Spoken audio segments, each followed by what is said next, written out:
beginning of the show. Welcome to the Pew. Welcome to the Pew. Hey. We're still with Scotto, and he brought a whole bunch of invites for us to look at. So we're going to talk about them and look at them. So you have them ready?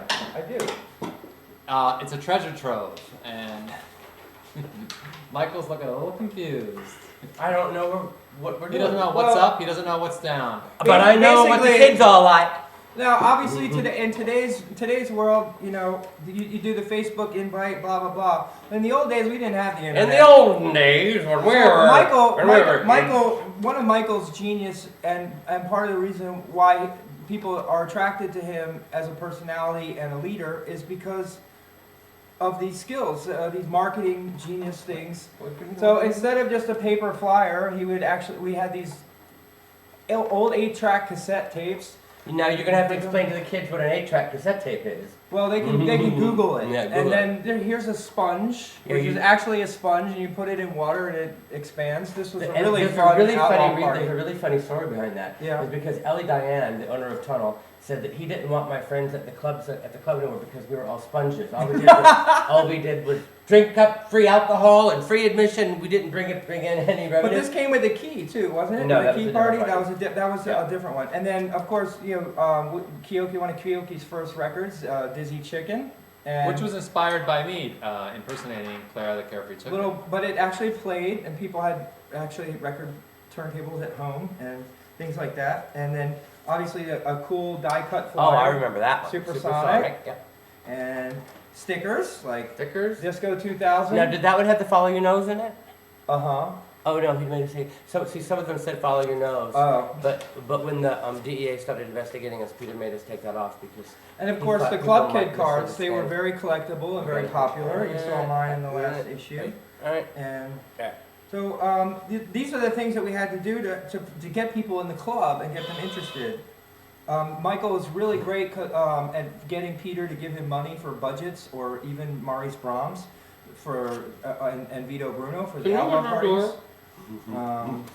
And get budgets to do, you know, things. So somebody's at our door right now. Well, so I we'll think be I'll back. go in. Hold on. Commercial break. Keep going. And now a word from our sponsor. What's in, what's out, what it's all about. I know what the kids are like. What's good, what's bad. Welcome back to the Pew.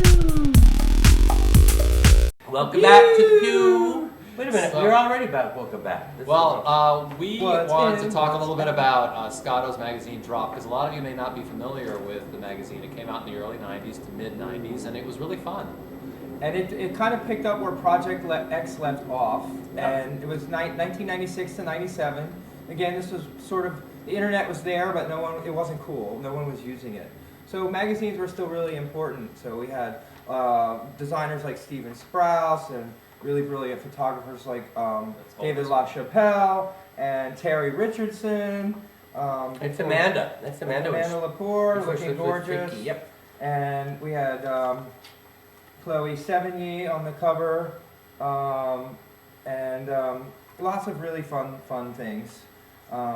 Did you make any money off of it? No, it would totally. I would throw a rave. I would spend like 6 months to throw a rave, and then dump the money into the magazine. And at the end of the month, I was like, why can't I not pay my phone bill? We were so lucky that we had Peter paying our bills at Project X, because you were. I mean, like, it would have flopped. Yeah, this is the reason why most magazines are going out of business in the United States. I mean, you're seeing less and less magazines. Even big magazines like Time and Newsweek are basically not printing anymore because of that. Yeah. Because Peter won't pay their bills? That and just because it's expensive and people don't read magazines anymore. They read their phone. So, what are questions? Well, we have questions, and this is a question we could all ask. Taker's Little Lover 4 says, if we ever earned enough money, would we want to buy back the Limelight, fix it up, and bring it back to its former glory? I'd rather spend the money on something else. We're not going to ask what that something else. We're all artists. We're all artists, so we like to create when money comes in. But Limelight, you know, all good things must come to an end. And I don't think that's even possible. I don't think the community board would ever allow another nightclub there. I think it's kind of interesting though that David Barton took it over, and it's going to be a gym because now there'll still be DJs. I mean, it's better than, the gay circuit music. It's going to be like a club inside. Yeah. And it's open 24 hours, I think. So. No, it can't be open 24 hours. No? The gym? David Barton's gym is... Yeah. Oh, it could be. Yeah, I guess it could be. It's open 24 hours, yeah.